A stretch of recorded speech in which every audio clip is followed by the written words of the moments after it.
Hello everybody, Unimeme here, and today I'll be bringing you guys a Traptrix deck profile. So, I put up a poll on my Twitter last night, link in the description, by the way, if you guys don't follow me already, and it seemed that everybody wanted to see this one over a Fluffle deck profile or Roid replays, so we'll be starting with this. I may bring the other videos later on down the line, but let's just jump right into this one. So, for starters, we have the format must-haves, in my opinion. 3 copies of Maxi, and 3 copies of Ash Blossom and Joyous Spring. I'm not playing Called By or Cross-Eyed or anything like that. I don't think this deck plays into Maxi too hard. It can play into Ash, but we have a Link one, so it's not a huge deal if they burn an Ash on a normal summon or something like that. For our Traptrix monsters, we have 3 copies of Murmelio. On normal, it is a Trap Searcher, and on special, it is an MST. Super good way to start off your combos. We have 1 copy of Nepenthes. If it is on the field and you activate a whole normal trap, you can add to hand or special a Traptrix monster from deck. Only play it at 1 because it doesn't do anything on special, but it is still a really good way to extend if you only have that. We have 3 copies of Dionea. On normal, it is a monster reborn for Traptrix, and on special, it sets a whole trap directly from graveyard. Super good way to recur your resources, since you do run out of gas somewhat fast, as a lot of back row decks do. We have 3 copies of Mantis. On normal, it is a Traptrix monster search, and as a quick effect, you can target a set spell trap you control and tag it out for another one from your hand. So if you set something that's dead in a matchup, you can always just tag it right back out for another one if you have Mantis. We have 1 copy of Genlisi. You can tribute this card if it's on the field, set a whole trap from deck and from grave, and banish them when they leave the field. And lastly, 1 copy of Vesiculo. It is a free special on an Eldritch-esque effect. Send a set spell trap and special it from hand. And if you control no cards in your spell and trap zone, you can banish it from grave and set a whole trap from grave. Really good starter, but since it doesn't do anything on normal, you know, like we have Murmelio, Mantis, everything like that as kind of better starters, we're only playing this at 1. For our spells, Pot of Prosperity. That's it. The extra deck isn't super necessary, aside from like Sarah, Kularia, maybe the Zeus package. So playing Pot of Prosperity is just a really good way to add consistency to the deck. For our traps, we have 2 copies of Torrential Tribute.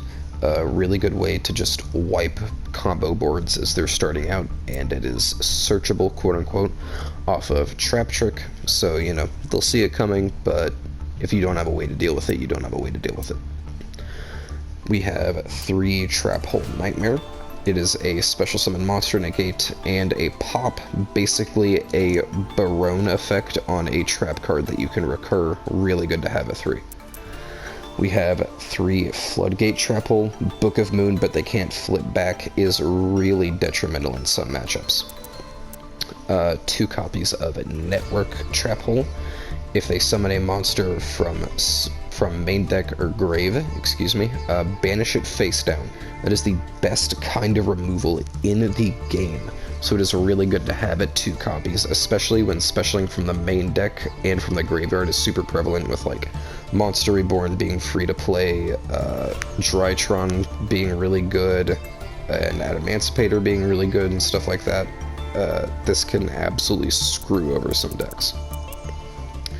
We have 3 copies of Traptrix. You can banish a normal trap from deck, set one with the same name, and you can activate it this turn. So you can do Torrential Tribute, Trap Hole Nightmare, basically everything in this deck besides the last 3 cards. You can Traptrix and activate it that turn, which is really good to have. And lastly, for the normal traps, 3 copies of Gravediggers. If a monster effect is activated in hand, graveyard, or the banished pile, you can negate and burn your opponent for 2,000. absolutely crazy.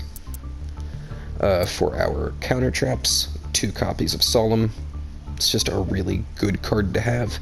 If I had a Strike, I'd probably play Strike instead, but negating like a Feather Duster or a Lightning Storm or something like that could be really good.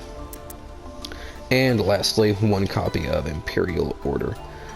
I did think about slotting Anti-Spell in this slot instead, considering Pot of Prosperity, we're running that as well. But since this card is at 1, I think it's just too good not to pass up. For our extra deck, we have a small Zeus package. Downer Magician and Zeus works really well with our first Xyz monsters, Rafflesia. Rafflesia has the effect that you can detach a material from this card and basically Traptrix, a trap card. So you can detach a material, send Gravedigger's Trap Hole from deck to grave, and the effect of Rafflesia becomes Gravediggers. A lot of decks, since this is a generic rank 4, would actually use that to play around Nibiru. For us, we can use it to quick effect negate a monster, quick effect Book of Moon, quick effect banish a monster face down, stuff like that. We have 1 copy of Baguska as a really good stall option if we're behind on card advantage. In attack position, this card cannot be destroyed or targeted. And in defense position, everything gets changed to defense position and negated. But considering a lot of our deck is Link 1s or Link 2s, it is really good for us to have. For our other Xyz monsters, we have 2 copies of Alamaris. You can detach 2 to special summon a insect or plant from graveyard. And if an opponent's monster leaves the field because of your card effect, you can reborn it to your own field.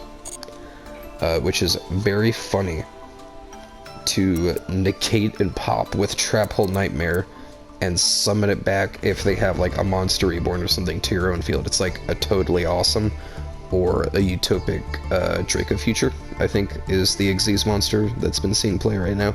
Super good card to have. We have 3 copies of Sarah, best card in this deck, far and away. It is a Link 1, which is already super good. If a normal trap card is activated, you can special summon a Traptrix from deck with a different name than the cards you control. So, flip Torrential, activate Sarah, summon, Dionea, set another trap, summon Murmelio, pop a back row, and then if another Traptrix effect is activated, you can set a whole normal trap directly from deck. So your combo, quote-unquote, since this is a control deck, goes something like this, you know. Normal Murmelio, link into Sarah.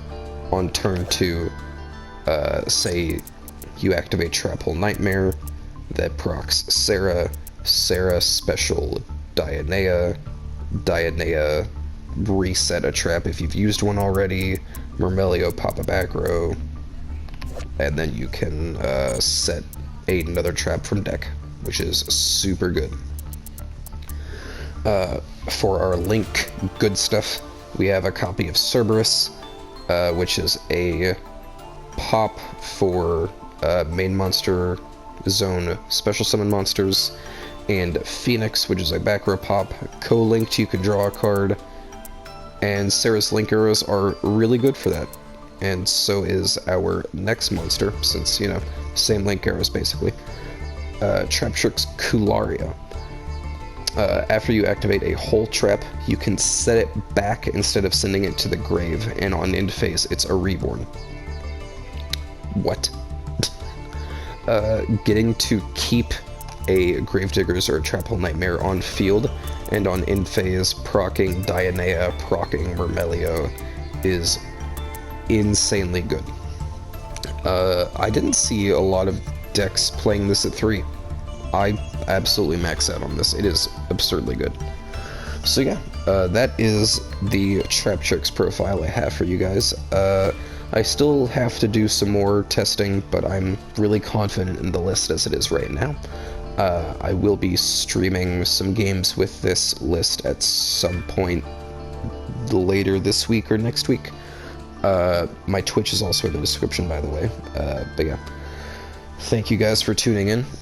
Like I mentioned earlier, Twitter and Twitch is in the description below. Don't forget to like, comment, and subscribe, and I will see you guys in the next video.